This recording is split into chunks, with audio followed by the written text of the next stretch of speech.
अब supreme court ने इन अ May 2021 ruling, right, one of the orders that they passed was that there is a need to define limits of sedition law. Right, now this happened, the context was basically कि voice Jaganmohan Reddy की जो आंध्र प्रदेश की government है, right, अब उसकी जो कोविड-19 के दौरान अगर मिसमैनेजमेंट हुई, क्रिटिसाइज करते हुए दो तेलुगु चैनल्स ने जो है various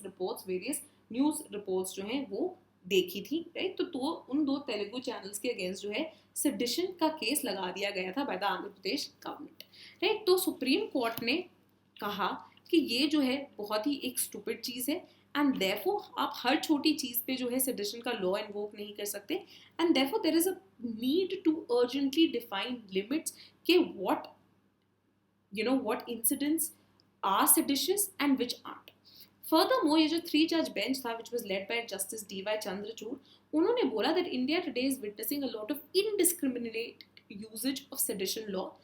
against dissenters, against critics, against journalists, against social media users, against activists, जो भी गवर्नमेंट की कोविड मैनेजमेंट को क्रिटिसाइज करता है। अब सेडिशन लॉ है क्या इंडिया में? Basically section 124A of the IPC जो है डील करता है सेडिशन के साथ एंड कहता है दैट कोई भी अगर थ्रू वर्ड्स जो बोले गए हो, रिटन हो, बाय साइंस, विजिबल रिप्रेजेंटेशन या किसी भी तरह से ट्राई करता है टू ब्रिंग हेट्रेड या कंटेम्प्ट या फिर एक्साइट करना any sort of disaffection against the government जो कि बाय लॉ इस्टेब्लिश की गई है इंडिया में, उसको हम सेडिशन मानेंगे एंड ऐसे इंसान को पनिश किया जा सकता है with imprisonment for life, right, to which एक फाइन भी ऐड किया जा सकता है या फिर विद इम्प्रिजनमेंट जो कि 3 साल तक हो सकती है along with a fine also, right. तो सेडिशन लॉ जो है एक बहुत ही सीरियस इशू है, राइट, जिसके कारण जो है लाइफ इम्प्रिजनमेंट भी हो सकती है and we have seen a number of activist, a number of Dalit activist, a number of activist during the anti-CAA protests being put behind bars through this sedition law, ठीक है। जेएनयू के अंदर जब JNU Jamia Millia Islamia, right, इनकी activist को जो है इनके ऊपर भी ये सेडिशन का इशू जो है जारी किया गया था। ये लॉ जो है अब you have to understand is a colonial law, मतलब प्री इंडिपेंडेंस, इनफैक्ट हमारे कलोनियल ऑप्रेसर्स ने बनाया था 1837 में by Thomas Macaulay who happened to be the first law member in India, ठीक है, जिन्होंने एक्सप्लिसिटली, राइट, ये जो 1837 में थॉमस मैकॉले द्वारा बनाया गया बट इसको ओमिट किया गया था जब आईपीसी इनैक्ट किया गया था 1860 में। हाउएवर 1870 में ये जो सेक्शन था 124A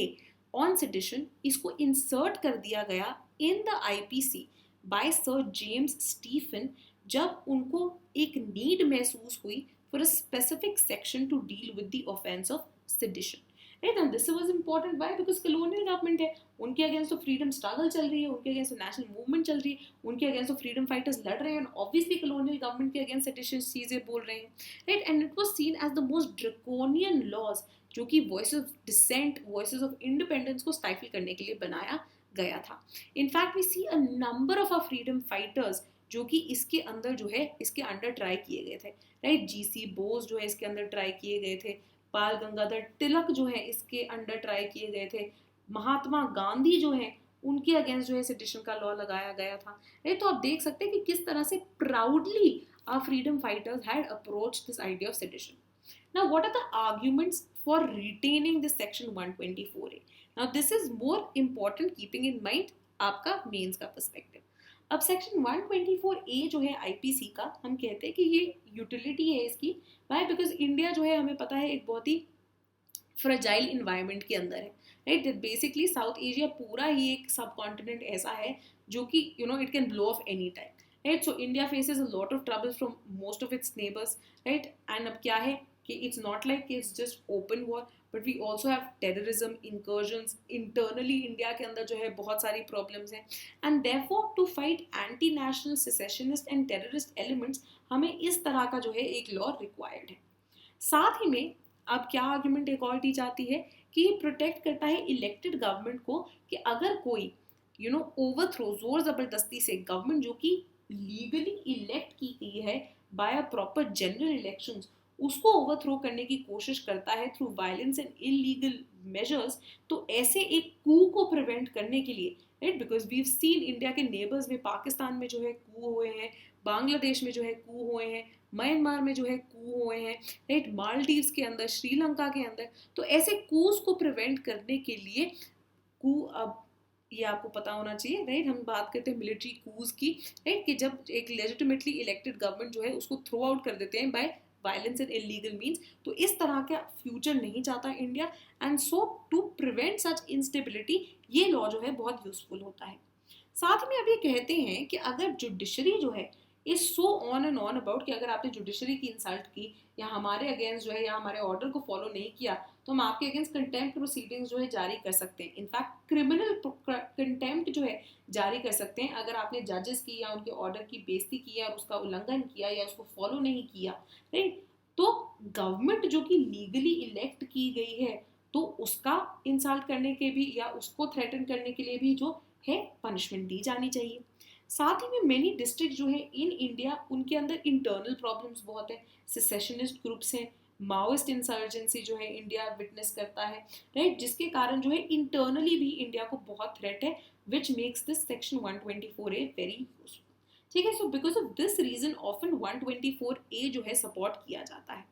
However, on the other hand, there are also numerous arguments जो कि lay down की गई हैं against आपका जो सेक्शन 124A है। ठीक है, अब क्या है ये आर्ग्यूमेंट्स? सबसे पहले वो कहते हैं कि ये जो एक सेडिशन का लॉ है, ये आखिरकार तो एक कॉलोनियल लेगेसी का हिस्सा है। ये कॉलोनियल गवर्नमेंट ने बनाया था इंडिया को कंट्रोल करने के लिए, इंडिपेंडेंस मूवमेंट को स्टाइफल करने के लिए, and therefore in an independent and democratic country जो कि फंडामेंटल राइट्स के अंदर एनविसेज करती है, प्रोटेक्ट करती है freedom of speech and expression को, ऐसी कंट्री को ये सेक्शन 124A जो है सूट नहीं करता है। इसके अलावा as a thriving democracy, dissent and criticism जो है एक बहुत इंपॉर्टेंट पार्ट होता है कि गवर्नमेंट को क्रिटिसाइज करना। In fact that is one thing that we been seeing, that on a lot of indices which concern democracy, India has been witnessing a fall because one of the major things pointed out by these indices, by the various democracy indices, is कि India जो है, India के अंदर एक तरह से एक stifling of dissent and criticism of the government देखा जा रहा है, which is very unbecoming of a democracy, right. In fact JS Mill और बहुत सारे ऐसे जो पॉलिटिकल फिलोसोफर्स हैं, उन्होंने बोला था the mark of a true democracy is in fact the freedom of speech and expression, right. अब इसके अलावा ब्रिटिश खुद जिन्होंने सेडिशन लॉ इंट्रोड्यूस किया था इंडिया में, उन्होंने इसको अपने ही देश में अबॉलिश कर दिया है, तो इंडिया क्यों अभी तक इसको लेके बैठा है? साथ ही में ये कहते हैं कि अगर आप terms and phrases and terminology को देखें सेक्शन 124A, जो कि बात करता है कि अगर आपने डिसअफेक्शन इन्वोक करने की कोशिश की against the government of the day, what is disaffection, how do you define disaffection, what are the parameters of disaffection, क्या गवर्नमेंट को क्रिटिसाइज करना, उनकी पॉलिसी को क्रिटिसाइज करना, उनकी किसी लॉ को क्रिटिसाइज करना is amounts to disaffection, right. तो इस तरह से बहुत ही एम्बिगुअस है, बहुत ही वेग है, राइट, जिसके कारण it becomes very difficult to position people whether they are inciting people against the government or merely criticizing it. So that is why 124A को जो है हटा देना चाहिए।